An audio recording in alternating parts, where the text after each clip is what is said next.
¿Qué le pregunté si hay café ahí? Coffee. Chai, coffee. Chai, coffee, yes. Do you have?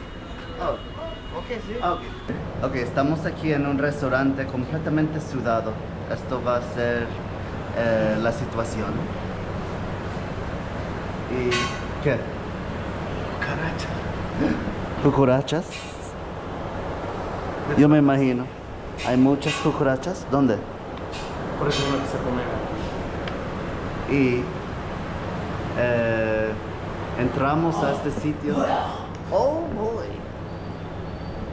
Y parece muy familiar. Vamos a ver lo que hay. Ahí, estamos en Shahi Restaurant. Yo pedí eso es un paranta lacha con puri chole agregado a 50 rupias. Y Gregory no quiere comer nada aquí porque tiene cucarachas. Así que él va a tener un café de cucaracha y yo voy a pedir un chai de cucaracha, a lo mejor.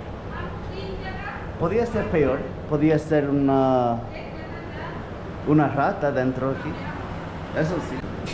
Esto es mi parata con cebollas. Vamos a ver cómo va. Está infestado. Infestado. Todo está infestado. Como si en Dominicana no hubiera cucarachas.